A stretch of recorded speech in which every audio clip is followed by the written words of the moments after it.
This is Life Worlds, the place where we explore life through other eyes and minds. Let's flip the script and discover how to orient your world around nature. I'm Alexa Firminish. Come join me as we get down and forage for fungi, stalk coyotes, draft laws for rivers, hum with beehives, sing bird language, and help beavers to dam again. Let these stories spark your reconnection to nature's multiverse. Learn how to bring ecosystems back to life, become an agent for other intelligences, and begin to see how you too are the sum of all life worlds.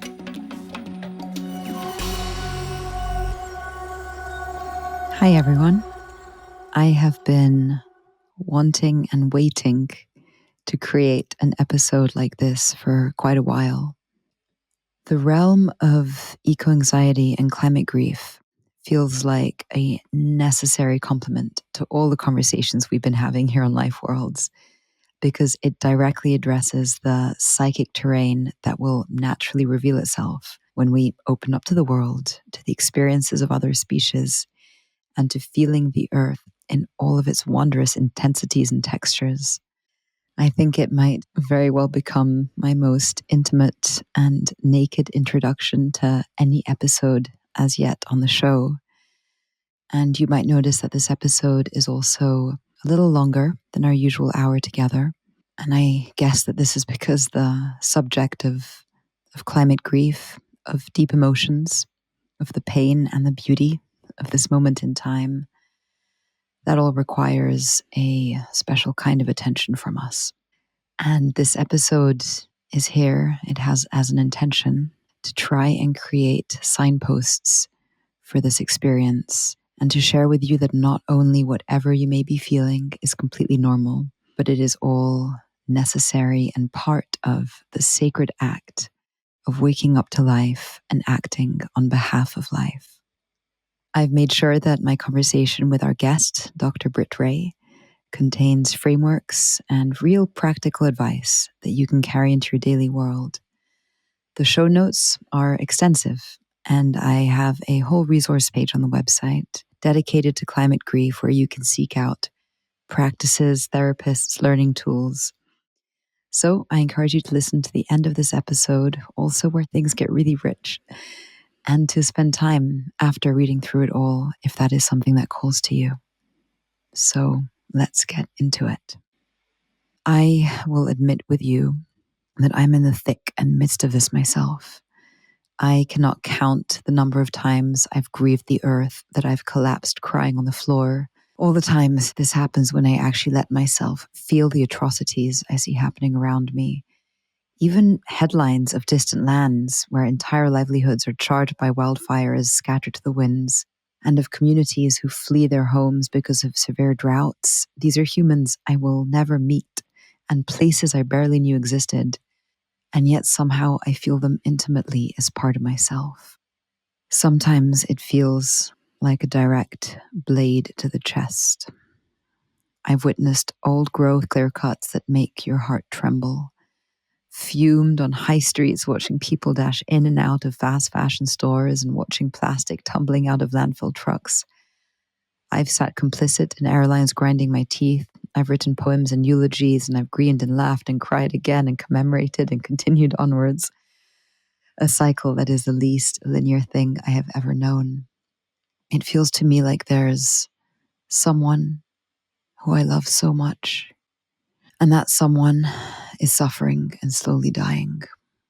And in all honesty, I often feel like I can't talk about this with anyone.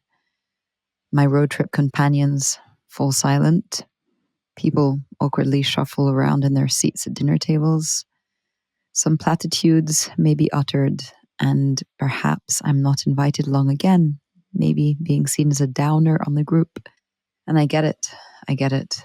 It's really, really hard to know what to say and how to respond when someone expresses their truth on how they're feeling about the world apparently unraveling in front of their eyes.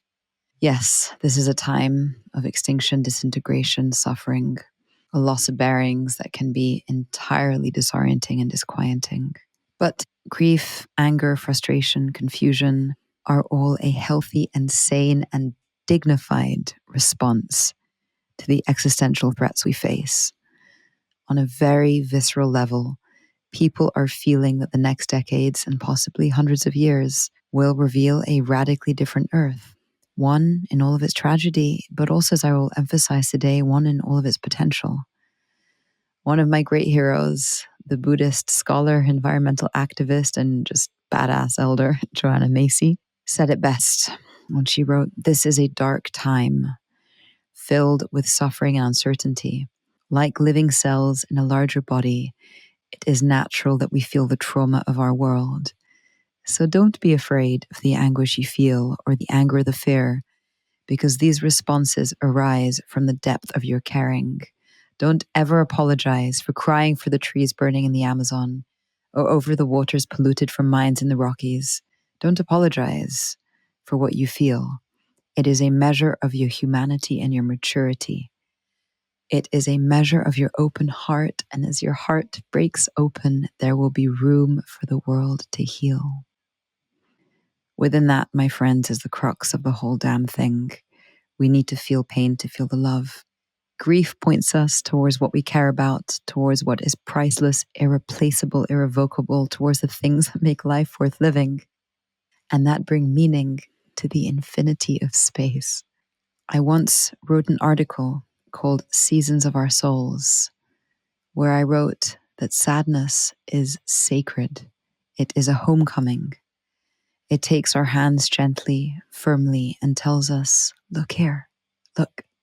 Look beyond the veils of ambition into your most intimate self. Look at the trees. They know. Look how they stand, strong and gracious, brilliantly naked in the first icy breaths of winter. In naked vulnerability, we become sculptural. It is in our grief that we sense into that totality and become intimate with our heart's deepest chambers. This is an initiation into something, there is no doubt about it. Wound is part of passage, not the end in itself. As Martin Shaw says, it can rattle, scream, and shout, but there has to be a tacit blessing or a gift at its core. In the mythic, in the underworld journey, listen, by the way, to Darren's myth that we recorded and uploaded in the summer. In this mythic underworld journey, we are stripped bare by the gatekeepers to be left with nothing else than all that we are. So this is possibly a good thing, but my concern is that this initiation without the right support will go sideways. 2 years ago, over half a survey of Generation Zers agreed that humanity is doomed, quote unquote. In another poll, half of all respondents aged 16 to 25 said that their thoughts and feelings about climate change negatively affects their daily life and functioning. I mean, this means things like eating, concentrating, work, sleeping, studying, playing. A rampant mental health crisis is on the rise, and we have not yet developed the social and community infrastructure to handle it. When someone says that our trajectory of decline is irreversible, that there is nothing that they can do, that the day-to-day has become meaningless, or worse, that it's all anyway, and so why not gorge on a hedonistic final buffet before the last act drops? That scares me. We're going to be discussing this in the episode. This psychic numbing, this refusal to feel, it takes a really heavy toll. And as Britt Wray says, it impedes our capacity to act and to respond. It depletes our resilience and imagination. It dampens our ability to summon the courage for transformation. The only thing I wish for so intensely is that we can harness these emotions to spur us into the most profound acts of love and service that the world has ever seen. Because we will need that energy to carry us through the portal of all that is to come and all that is already here. We need people to cultivate care, connection, sensitivity, creativity on a heating planet where everything from water to space to food will become more scarce. We need open hearts and not closed walls. I know in every cell of my body that there is potential in this time. Rebecca Solnit, one of my favorite writers and anthropologists, describes hope in this way. Hope locates itself in the premise that we don't know what will happen, and that in the spaciousness of uncertainty is the room to act. When you recognize uncertainty, you recognize that you may actually be able to influence the outcomes. You alone, or you in concert with a few dozen or several million of others. Hope is an embrace of the unknown and knowable, an alternative to the certainty of both optimists and pessimists. It is the belief that what we do matters, even though how and when it may matter, who and what it may impact, are not things we can know. We may not, in fact, know them afterwards either, but they matter all the same, and history is full of people whose influence was most powerful after they were gone. That is my understanding and definition of hope, and that is what I live for. Even as I write this, sitting outside my parents' home, the sun rises over yet another day. The grass is crowned with a crystal carpet of dewdrops. A few dozen ducks swoop in magical display across the lake, and the feeling is of freshness and new beginnings. We will plant trees under whose shade we will not grow under. We will laugh and weep and ceremonialize and march and come together as community. The only thing that requires is that we feel everything, and that we support as many others as far and as wide to do the same. That's it from me for now. Now about our guest and onto the episode. Dr. Britt Wray is an author and a researcher who works at the forefront of climate change and mental health. She has become one of the leading voices in this space and is director of the Special Initiative on Climate Change and Mental Health in the Department of Psychiatry and Behavioral Sciences of Stanford Medicine. Britt has advised Canadian federal ministers, the US State Department, and multiple Fortune 500 companies. Her work in media has led her to host several podcasts, radio, TV programs with the BBC and the CBC, as well as writing Generation Dread, a viral newsletter about finding hope and taking meaningful action on the far side of climate grief. Over to me and Britt.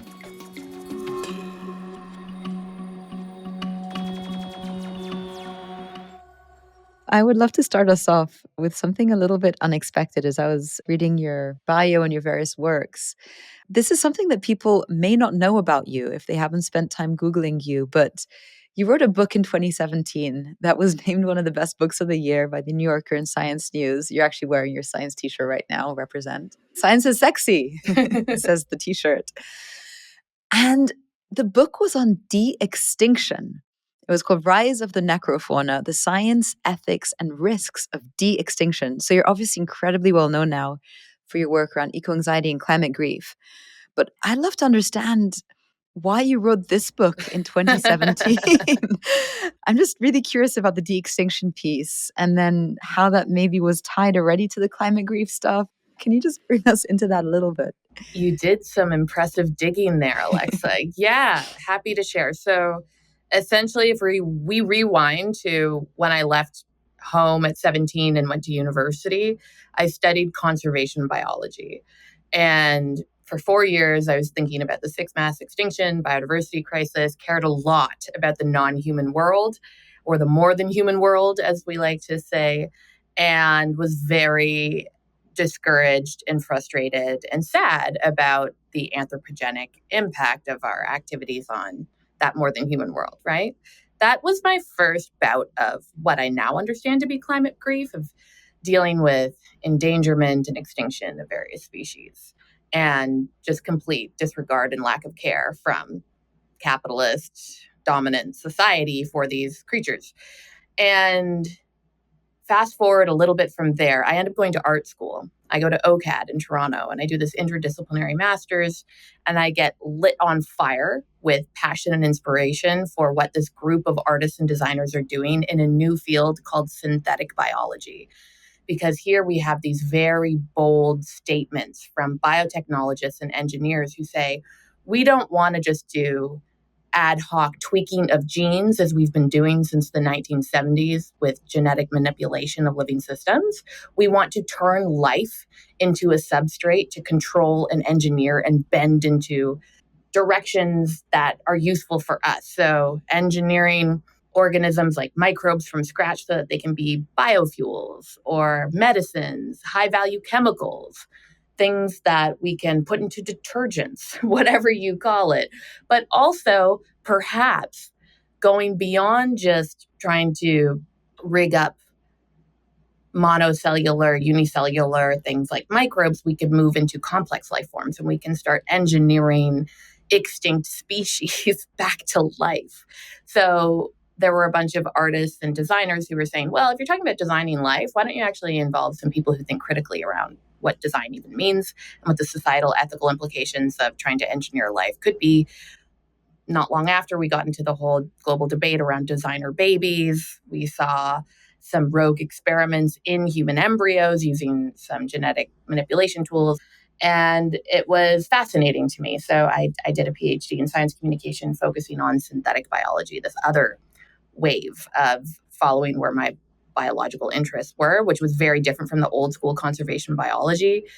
But where the two met was around de-extinction and this idea of genetic rescue. So you could take the high-tech tools of synthetic biologists, match them with the really depressing story of being on a downward slope that the conservation biologists are telling us because we're not changing our ways and we're further endangering more species, imperiling our own in the process.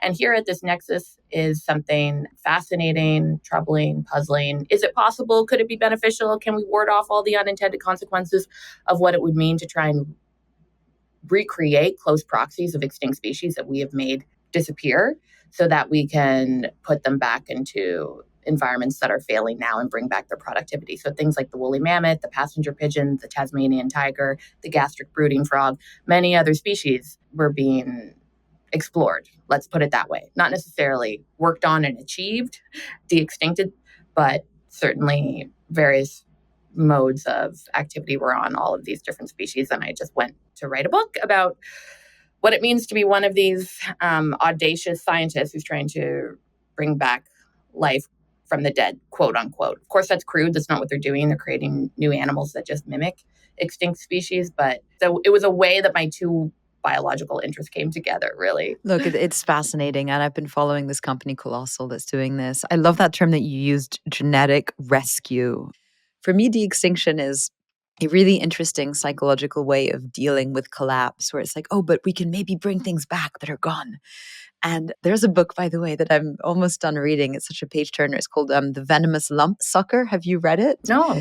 It's incredibly written. I'll send you after. And it's this sort of dystopian book about what happens with the future of like biodiversity credits and de-extinction. And it takes a lot of the potential outcomes of that whole space in a whole kind of sci-fi direction.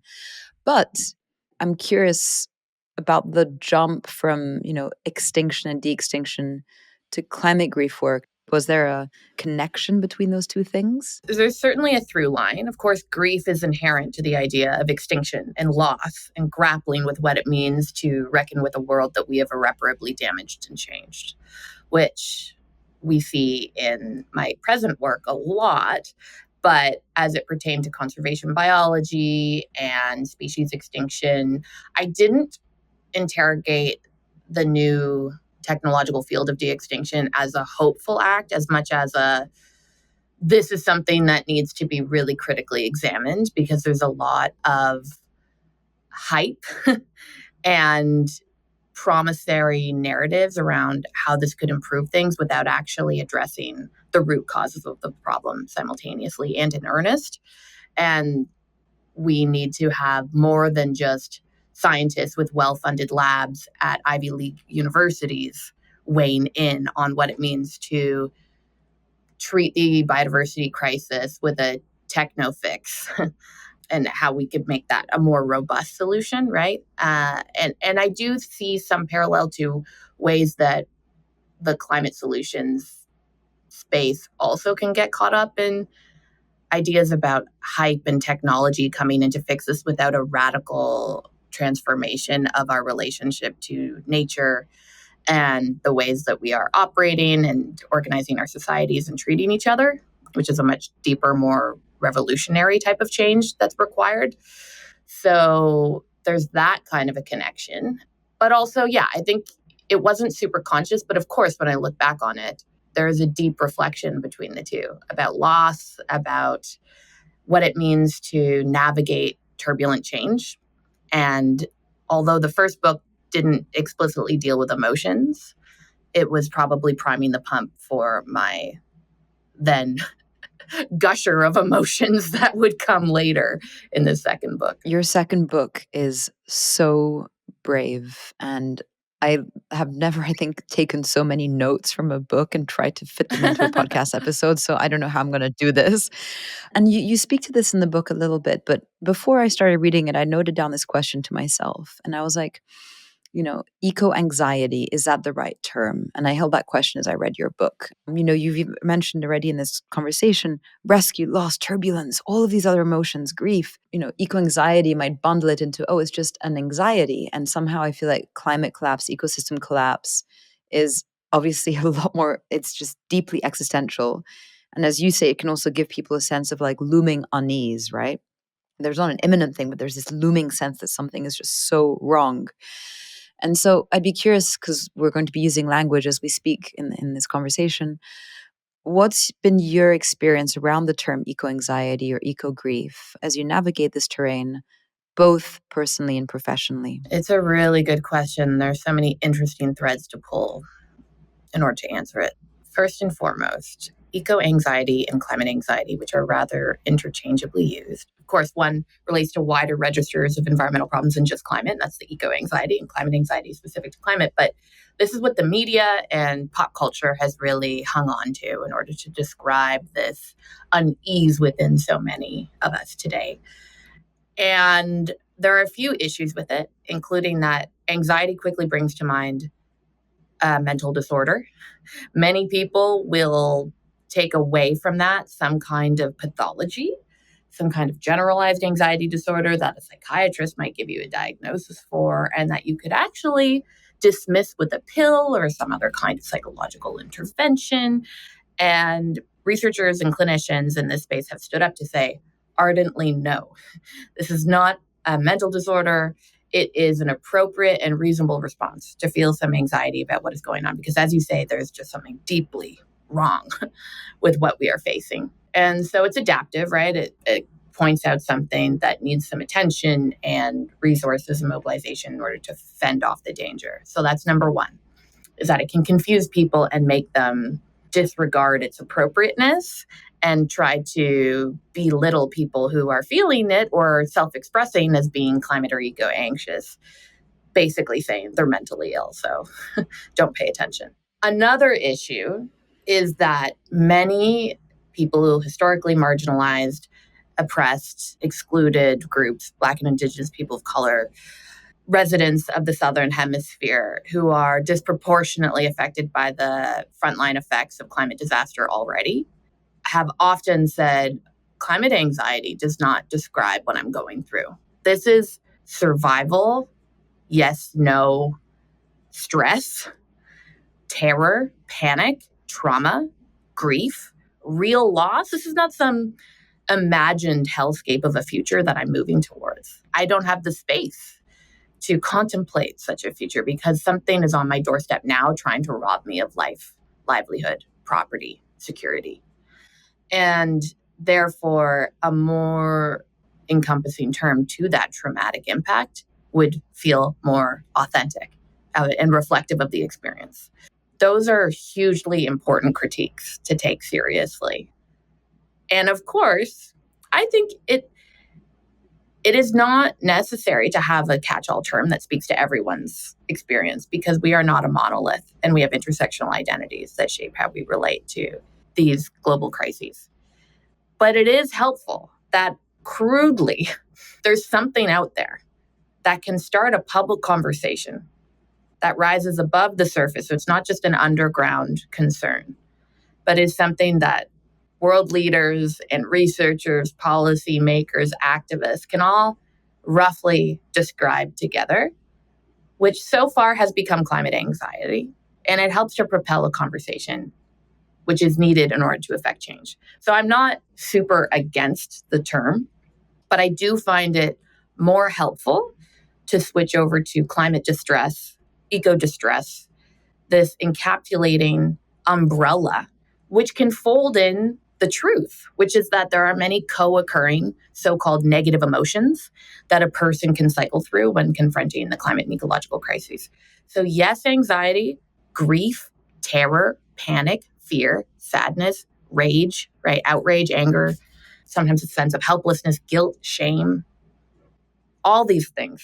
And you also, speaking about other words that describe, you gave a word to something that I've never been able to describe before in myself. So again, just proof that language is very useful.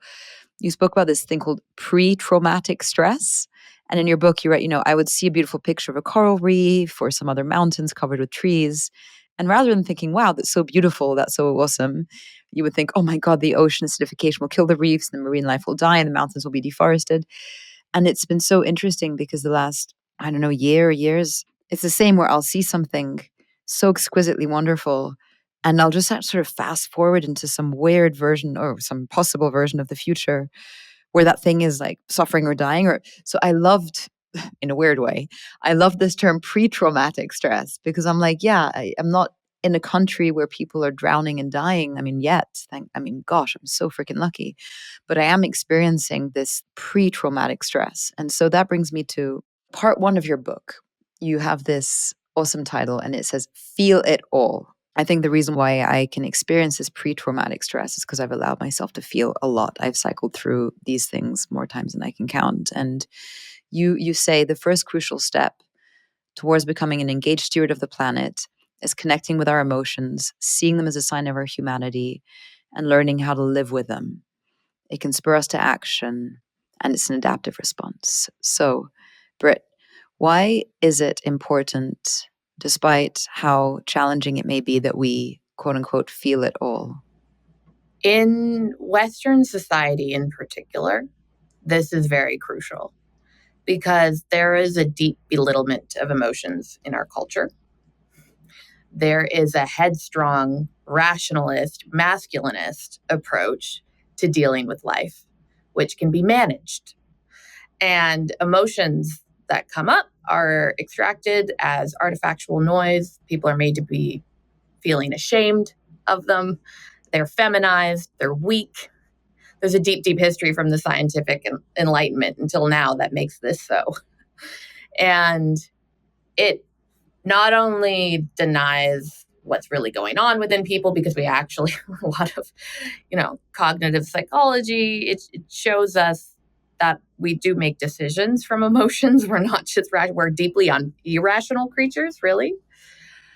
However, on climate specifically, we've known about this problem for many, many, many decades, right? We have had global convenings about it, meant to create cooperation among nations and draw our emissions down for as long as I've been alive, pretty much. And look at where we are. The emissions just keep going up. The fossil fuel infrastructure is still expanding. The rationalist approach is not working because there's a lot of perversity baked in. There's a lot of denial and entrenched interests and bought politicians and lobbyists and so on and so forth. But there's also soft denial that lives within us, the general populace, because humans have always need to lie to themselves a little bit to get by when reality is tough to bear. It's adaptive to be able to have these psychological defenses that are predominantly unconscious, that allow us to be protected from anxiety, pain, intolerable emotions, because life is painful, right? It's joyous and painful at once, as Buddhism will teach us. And you can't separate that. They're both just an aspect of what it means to be here. But we don't like the uncomfortable stuff. And in this situation, we see that many people are not confronting climate head on. Is it because they don't care? Are we really all that apathetic? Do we really all not at all get deeply, deeply disturbed by the sense of creating an unlivable future and passing on a horrendously dangerous planet to our children and the next generations and making all these species go extinct? No, we do care. Many people care. Renee Lertzman, the climate psychologist, talks about this as the myth of apathy. What this really articulates is that when we are forced to confront, let's say that we're working in a polluting job Maybe we're tied to the fossil fuel industry. Maybe we have a car with a combustion engine. Maybe we buy foods that come from faraway places. Maybe we take flights. We are living at a time where the unsustainable way is promoted as the only way. And it's a very wasteful society that we are trying to transform to greener, more regenerative ways. But we're so far from the mark that when we then acknowledge our own complicity, we get a lot of anxiety, ambivalence, shame, guilt coming up. And it's painful.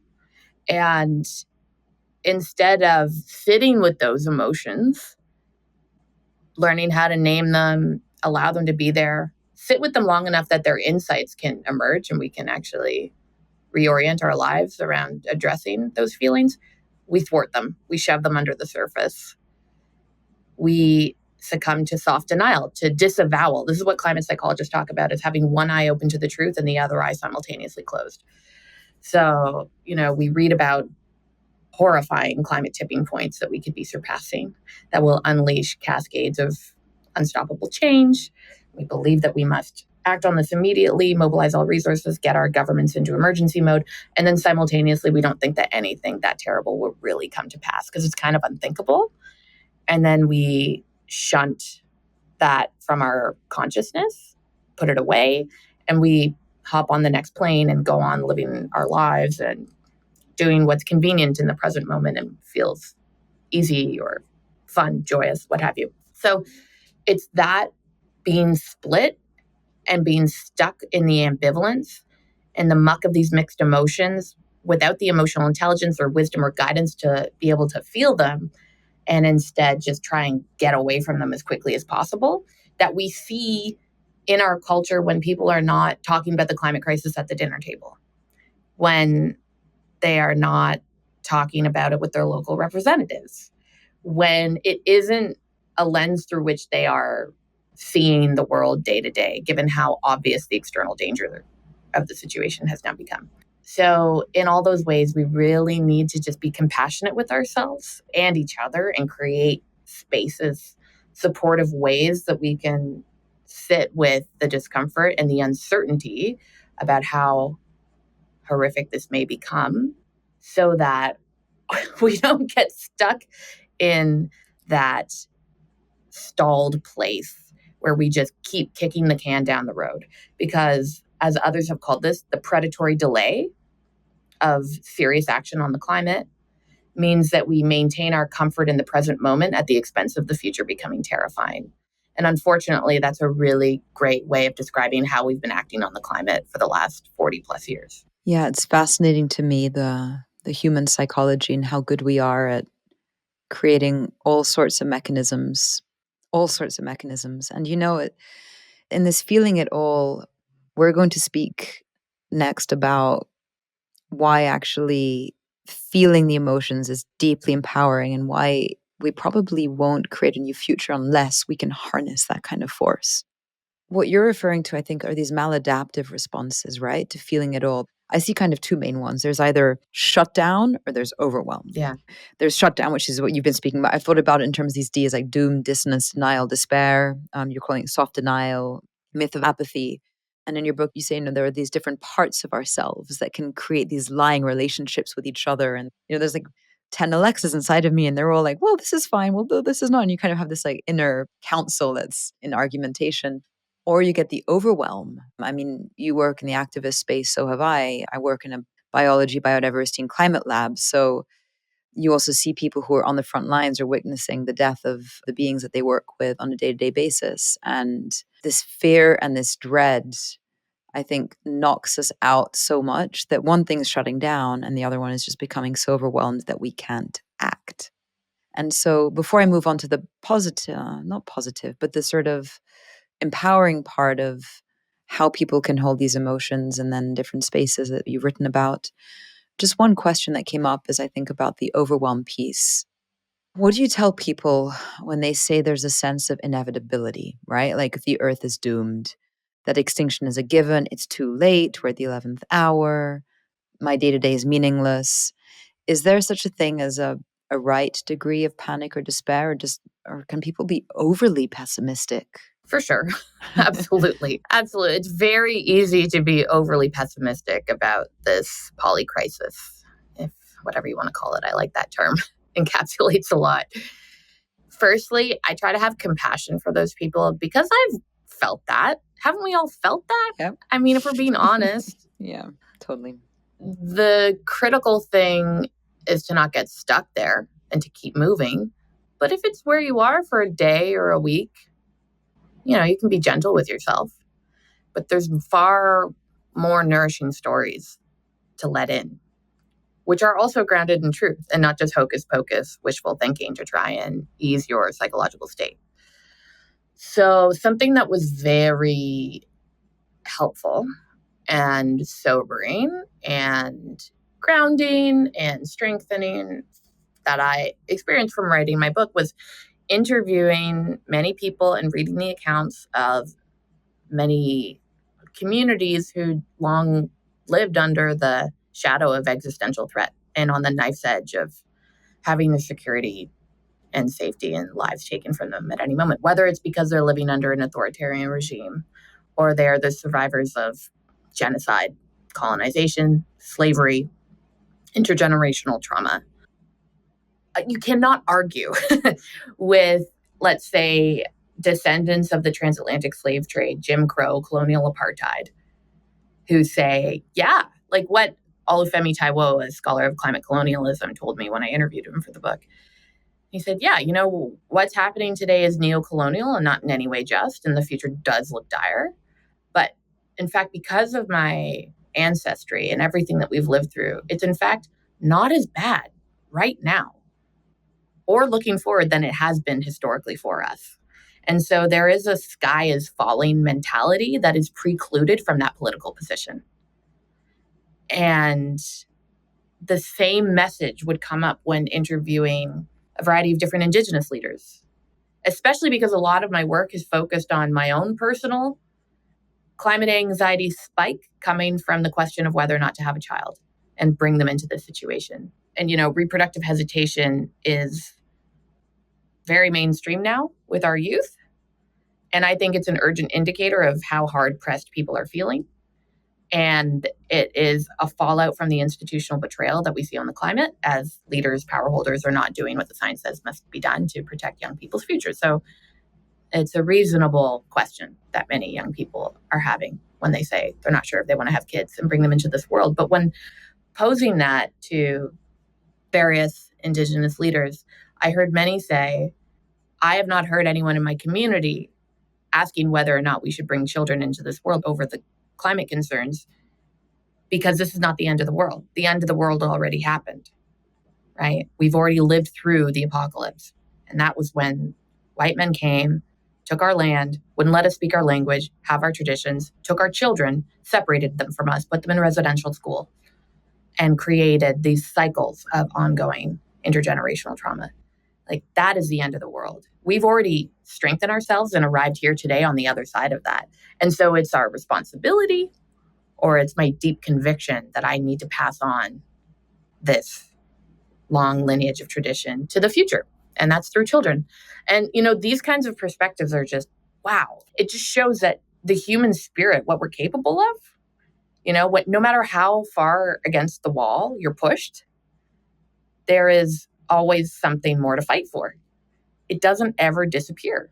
And you don't know what you're going to create when you come together in community and fight for your existence. So many possibilities emerge that you could not have foreseen at the moment of being in rock bottom.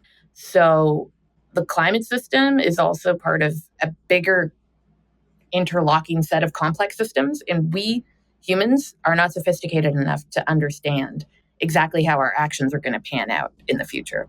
So while we have a lot of really good scientific predictions about how bad and dire this is becoming, and we can square that with the lack of effective action, and then we can apply logic and see that this is not good, we also cannot foresee all the beautiful, wonderful potentials in our midst and ways of having islands of sanity and resilience and community, even if things do collapse, right? And being able to bring on joyful existence and forms of love and all of those great things. So yeah, I think sharing with someone those kinds of ideas, it certainly helped me when I've been feeling super pessimistic in the past. And I find that usually people will give those ideas airtime, even when they're feeling fatalistic. Yeah, I hear that. I think something that maybe some of the people you've interviewed from more marginalized communities, what they traditionally have done very well, and what we, I think, in a more Western context have forgotten is communal rituals, communal practices. And there's two things that come to mind here. The first is it's very true what you've said that access to therapy is a justice issue in itself because it's a sort of one-on-one thing. I have to be able to afford a therapist and all that kind of stuff. But actually, I truly believe that healing is done in community as community.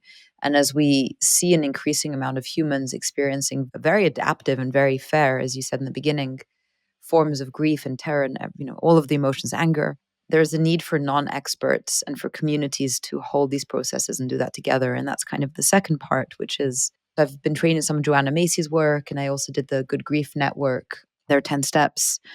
I did the training, when was it? Last year. What we see there is something you also speak quite a bit about, which is what does it look like to come together as a community to grieve and to mourn and to process, both in terms of how we hold this and how we grieve what's been lost and move forward. So I'd love to speak a little bit about that and then maybe talk about mindfulness after, because mindfulness is slightly different to this. In the resource page to this episode linked, there'll be a lot on things like the death cafes or climate emotion cafes and the Good Grief Network. But maybe you can speak to both what Good Grief does or some of Joanna Macy's work, the work that reconnects, and the role that you see for community catharsis versus I'm sitting with my therapist and I'm kind of alone and I'm trying to figure it out. Absolutely. So the Good Grief Network, which was created by Laura Schmidt and Amy Lewis Rowe as a way to tend to their own grief, because there is nothing out there that could help them when confronting their own emotions about the climate crisis. They drew on their experiences of sitting in the rooms of Al-Anon, children of alcoholics. And they knew the power and the transformative connective tissue of what happens in those rooms to heal people.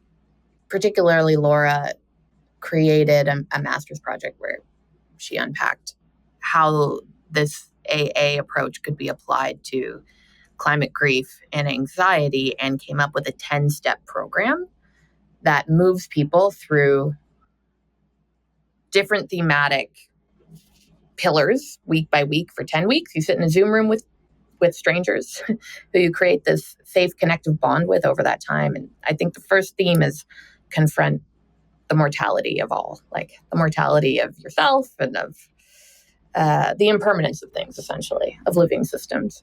And then the next step is something like acknowledge that I am part of the problem and part of the solution, and on it goes throughout the 10 steps. And people are invited to share whatever is on their heart without any fear of someone challenging them, belittling them, dismissing them, telling them they're being dramatic, so on and so forth. The idea is that you can take what you like as a participant and leave the rest. If you don't like what someone is sharing, that's fine, but you just don't retaliate. And this way you create just a safe space, essentially, where people can have their distress contained by others. And many people find it extremely powerful because by the end of the 10 sessions, you are brought on a journey to reinvest all that energy that you've lost from being so stressed out about the climate crisis, that you can shift it and channel it for meaningful and purposeful actions that you self-define at this time. And Joanna Macy is their mentor and also just a real originator wellspring of inspiration for so many people who are doing peer-to-peer support in the climate grief space.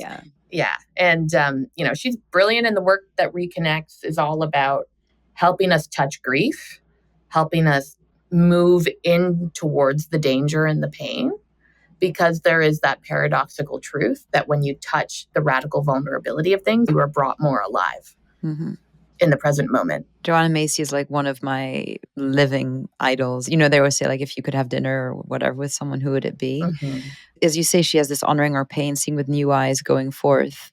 And in the introduction to this episode, I might tell this story, but for my birthday this year in July, I basically lassoed a bunch of my friends, made them feel guilty that they couldn't cancel because it was my birthday. And I brought in a facilitator to help us do the Council of All Beings, which is a community grief ritual around the perils that other forms of life may find themselves in, but you embody their perspective. And it's interesting because Good Grief Network is one thing, you know, Joanna's work is another, but I think what these things have in common is you get this community cohesiveness and this witnessing and being witnessed in what you're feeling, which is so important, right? And I've been thinking a lot about this, and then I was super happy to see that, well, not happy, but it was a conversation I wanted to have with you, and I saw you write about it in your book.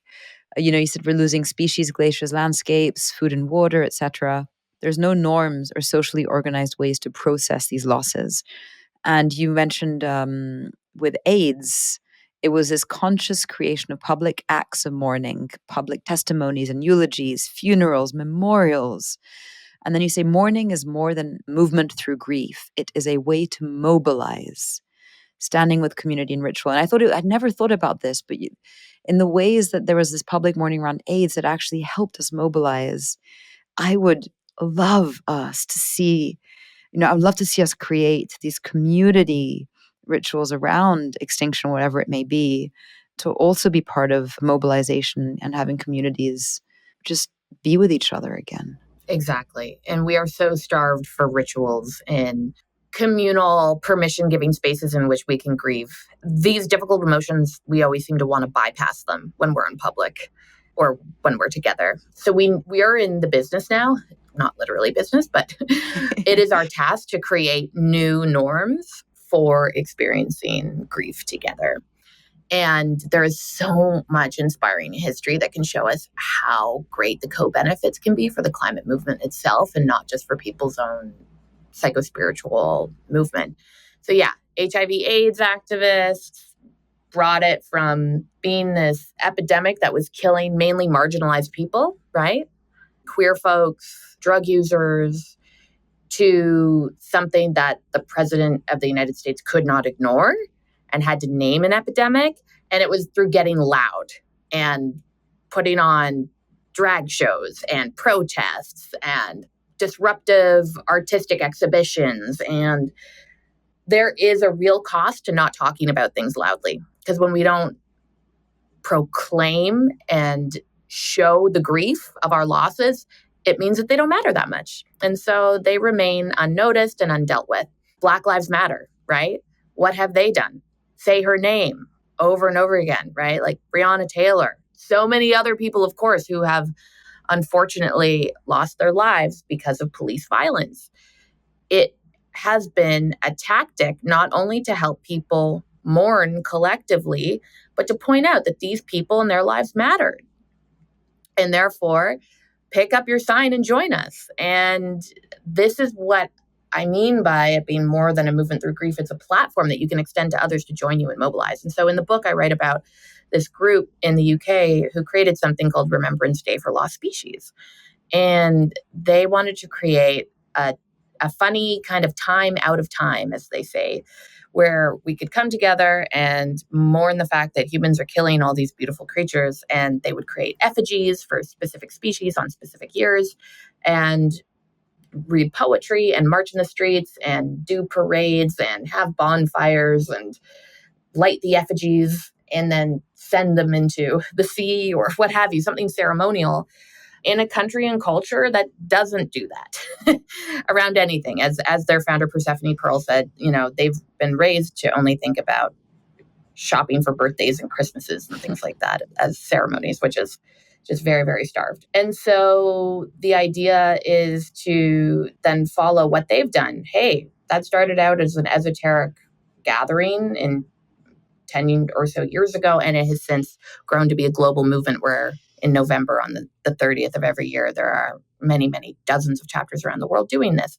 And what does that mean for all of us as we try to create ceremonies and rituals to grapple with the pain of what's being lost, but not to say, hey, all this is reckoning with the losses, but it's about also moving to the far side of grief and saying what remains and how can we mobilize to protect it. Well, I mean, you only grieve what you care for, and it's like this Khalil Gibran, the prophet. That book has accompanied me for so many years, and he says the deeper that sorrow carves into your cup, the more that you can fill it with joy. Mm-hmm. And so there's this dance between grief and love. They are part and parcel of each other. And I think that goes back to, you mentioned Buddhism. Buddhism has also been a part of my life practice for a while now. And not viewing any emotion as right or wrong, good and bad. It's so ingrained in us. Oh, your friend's upset, you're right. And you're like, don't worry, you'll get over it. Yeah. I really had to unlearn how to say that. And I'd be like, oh, what is it like there? How does it feel? What are you learning about yourself by being sad? Cool that you're sad. And you kind of see the other person be like, wait, what? And I'm like, awesome that you're sad. Like, what's there? And that's what I've loved about Buddhism. And I'm sure many other faiths and practices, but I've just known it through Buddhism, which is curiosity and care for whatever emotion is there, but that gap in the response between intense love or intense grief, you take a gap and you view it. And I'm going to weave in another thing here, which, Martin Shaw, the myth teller, poet, writer, he's UK based. Mm-hmm. He has this quote that I was thinking a lot about as I was reading your book, and he speaks about this tale, right, that to become a sovereign of Ireland, you had to attach a chariot to wild horses. Have you heard of this story or myth or picture? No. Yes, to become a sovereign, you had to attach your chariot to these two wild horses. And one would pull you one way, the other one would pull you on the other. Whoa. And that a sovereign would reveal his spiritual maturity and readiness for the task by harnessing the tension of both of these horses for a third way to reveal itself. Mm. And, he says the holy strain of both impulses created the royal road to Tara, a road that culture could process down. And so I think in this conversation, we've been talking a lot about grief. And I would love for us to touch a little bit on the second horse, this love, right? Balancing ourselves out with beauty and care and joy and carving this middle path. I don't know if this is similar to what you describe as binocular vision, but what have you seen in your work where we aren't doing this out of grief or anger or whatever, but we're also doing it out of love and care? And how do you see those two dancing with each other? I think it's a lot like quantum physics. Is it a particle? Is it a wave? It's both. The middle path being an awareness of the truth of the gray zone between the black and white, being capacious enough to allow you to be in both and neither. And so it is fluid. You can move quickly. It's not about never being in all joy or never being in all grief. But sometimes you're actually able to, in a very kind of bittersweet sense, touch both simultaneously. And I agree with what you're saying about carving your cup deep enough that you can fill it with joy, because if we don't stretch the elasticity of our emotional range, it is almost symmetrical, right? Mm-hmm. Like how far we can bleed into experiencing these registers of human affect while it balances itself. If we restrain ourselves out of fear for grief so much that we cannot explore it, we cannot dive in, then we are also muted on the side of joy and love and connection in almost equal parameter. So there's something really beautiful about being able to just open yourself, but it does mean, of course, being there for what Donna Haraway would call, staying with the trouble. And I don't think the binocular vision is much more other than allowing yourself the fluid flick of your finger so that you can change lenses between despair and hope. Could you quickly, I heard you do this on another podcast I listened to and I loved it. Could you do the binocular vision thing with us? Because you write about it in your book. What is that flickering, like through these different visions? So there was a psychologist, Sherry Weber Nicholson, who wrote about binocular vision based on the work of psychoanalyst named Wilfred Bion. And essentially, what he was originally talking about was how there's this huge difference between how we behave in groups and how we behave when we're alone. And the binocular vision he was talking about was allowing for a psychoanalyst to have a change of view, just like binoculars. Imagine binoculars on a microscope. You know how you have the circle at the bottom of a microscope that you can twist and then you can go up in magnification? And also, you have the stage on which you put the thing that you're looking at, and you can turn it up and down. And as you turn it up and down, you kind of see different layers of what's in the sample. So, say I took in some algae off the lake, put it on a slide, put it on the microscope, and then I raised the stage and lowered it. I could see different aspects of what's in that algae at different levels that the lens could see through. But it's all true, even though it's not visible to the naked eye unless I'm doing that upward and downward motion on the microscope. So in dynamics where humans are together in groups, it's the same thing. You have to be able to see how people are surfacing their behavior and their psychology for the group, but they're also individuals within that group. And you kind of zoom in and zoom out to the various tensions of authenticity of their psychological experience and behavior, which are codified and kind of changed by being in a group.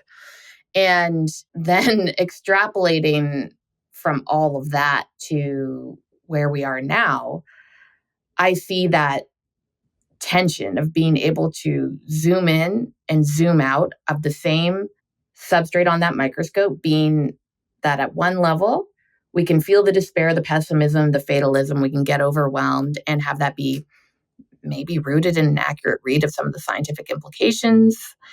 And then we can simultaneously also lift to another layer of what is simultaneously true, which is about how much there is to save, how much love, connection, and beauty and joy, the emergent possibilities that are nourishing, transformative potentials for global systems, and that these things are there together. But we get lost sometimes on only one image. So being able to have mindfulness practices, non-dualistic ways of being, having the perspective and capacity to hold it all, to have a wide range of emotional register, to have sat with our climate distress and all the different emotions that are part of it, and get familiar with the fact that we toggle in and out, we move back and forth. And over time, we become familiar with that back and forth motion, which is strengthening in itself. So all of that becomes available to us consciously, mindfully, when we have binocular vision and we are able to sit at that microscope and examine ourselves rather than just be hijacked by it. And that's what happens to a lot of people is we get hijacked by the despair, we get hijacked by the pessimism, and we think there's nothing else for a time. I think it's such a cool metaphor, if you will, or frame of reference. And as you were speaking, I was imagining like, okay, you're zooming in, you're zooming out. But there's also a moment like I was very gimpy with my microscopes in school and when they go fuzzy.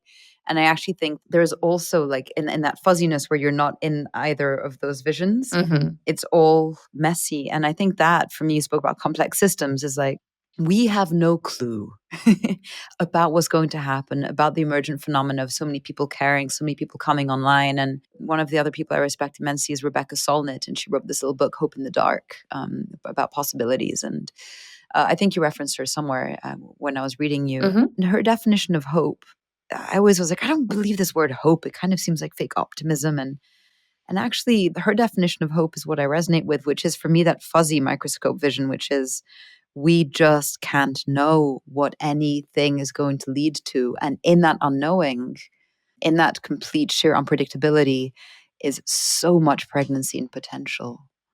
And I think we forget about that in linear, action plans. And trust me, I implement those as well in my work sometimes. But there's these sort of, 10 paths to X and blah, blah, blah. But truly, if the history of humanity, as you've spoken about in other communities as well, shows us anything, it's that we can't predict what's going to happen in every single potential way. Absolutely not, which is not just a true scientific property of complex systems, that when you have a small shift here, all kinds of emergent cascading change that you cannot see at the outset may become reality a little bit further down the line. But it also correlates with these histories of social justice struggles that we were talking about earlier.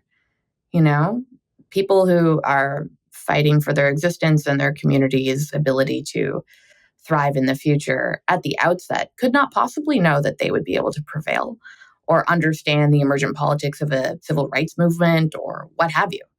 And yeah, I very much agree with what Rebecca is saying there. And it has been very heartening for me to listen to complexity scientists and systems thinkers talk about this, because when we are dealing at the level of complexity science, it's not linear change that we're dealing with. And so Thomas Homer Dixon, who's a well-known Canadian complexity scientist, even just points out the strange proof of this around Greta Thunberg.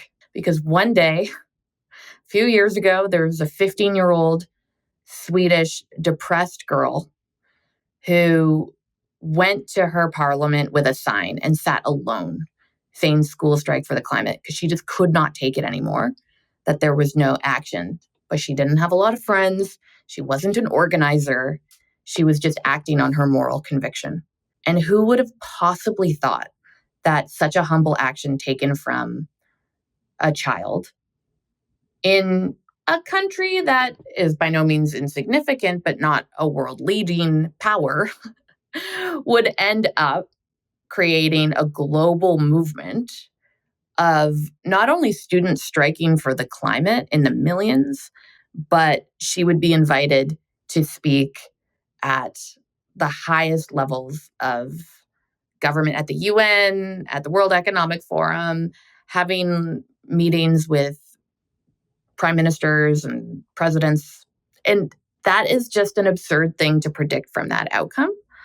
And although we still haven't seen the climate crisis be solved as a result of that action, it, of course, is still something that people are talking about every single day. She is talked about every single day, as are her contemporaries who are really shaking things up and what the climate movement looks like. So, yeah, hope is about not knowing and being able to trust in the not knowing and ease the grip off of this certainty. So one last thing I just want to quickly say is that a lot of the fatalism, pessimism, doomerism that we see is a coping mechanism around uncertainty, because the human brain hates uncertainty, right? For good evolutionary reason. The pop psychology explanation is that if we were cave people still and a tiger was going to jump out from a bush and eat us at any moment, uncertainty about whether or not that would happen would make us very hypervigilant with stress. You're always trying to make a calculation. Oh, how to protect myself so I don't just die instantaneously.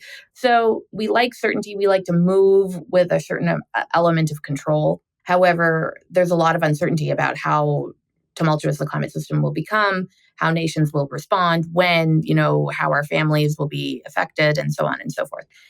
And instead of being able to sit with that uncertainty comfortably, the mind often does what's called splitting, and it will split into black and white potentials. One being techno-optimism or very bright, hopeful, don't worry about it, kind of downplaying. We've got responsible people on the problem. Humans have always pulled through in the past. And that approach can really belittle the amount of work that's needed right now to grapple with this.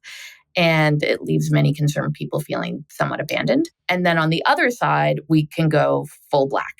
Just, it's all done for. Earth is hospice. Societal collapse is inevitable and near term.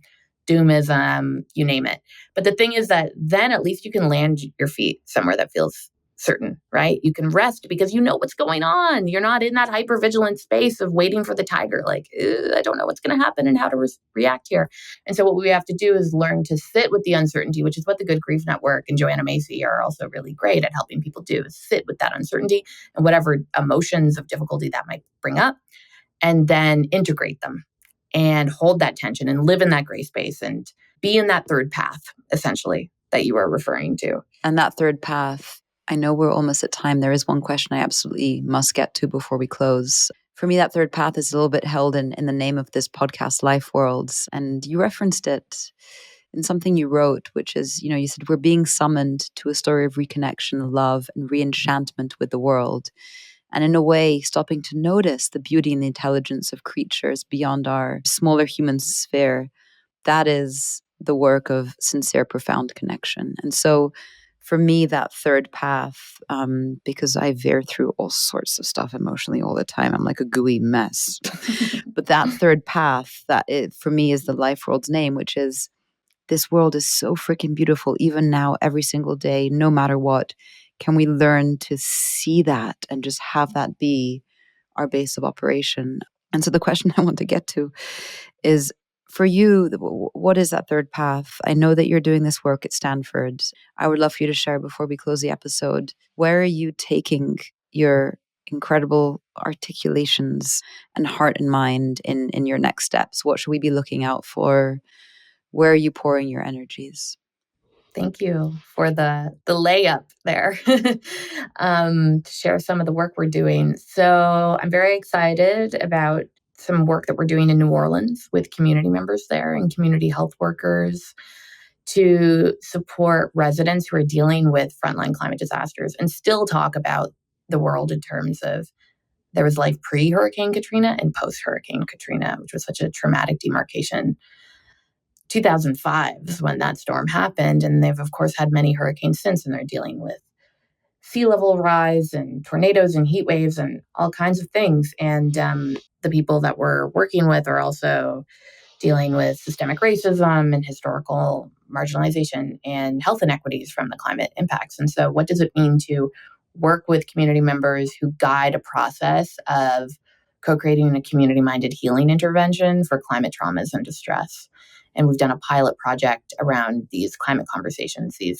Again, it's about coming together in groups and holding the grief together and finding what emerges from that, which is great and really fulfilling work. And there's some really interesting findings about how people are dealing and why they see value in space making like this that otherwise doesn't exist, especially when some people are coming to talk about the climate crisis for the first time and realizing how deeply it's impacting their mental health in ways that communities can emerge with appetites for hopeful actions and community resilience building practices that we can support each other with.